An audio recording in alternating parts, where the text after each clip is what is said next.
بسم اللہ الرحمن الرحیم۔ شیطان کا پیشاب انسان کے کان میں۔ یہ آپ کو یہ جملہ سن کر عجیب لگ رہا ہوگا، لیکن حقیقت یہی ہے۔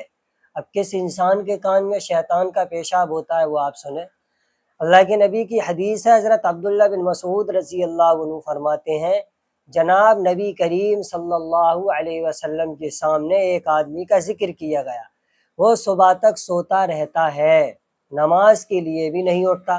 تو آپ صلی اللہ علیہ وسلم نے ارشاد فرمایا، یہ ایسا آدمی ہے جس کے کانوں میں شیطان کا پیشاب کر جاتا ہے، جس کے کانوں میں شیطان پیشاب کر جاتا ہے، یعنی جو فجر کی نماز میں نہیں اٹھتا، سوتا رہتا ہے اور پڑا رہتا ہے، تو اس کے کان میں اللہ کے نبی صلی اللہ علیہ وسلم فرما رہے ہیں یہ ایسا آدمی ہے جس کے کانوں میں شیطان پیشاب کر جاتا ہے۔ اس لیے مجھے اور آپ کو چاہیے کہ ہم فجر کی نماز میں اٹھنے کی کوشش کریں، اور اگر ہم نہیں اٹھیں گے تو شیطان ہمارے کان میں پیشاب کر جائے گا، تو اس سے ہوگا کیا کہ نہ ہمیں دین کی بات سمجھ میں آئے گی، اور نہ ہم جو دین کے کام جو ہے نا ان پر ہم رغبت رکھیں گے، بلکہ ہمارے جو کان ہے نا وہ بری چیزوں کی طرف راغب ہوں گے، بری چیزیں ہی سننا ہم پسند کریں گے۔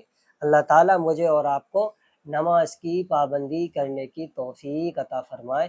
السلام علیکم ورحمۃ اللہ وبرکاتہ۔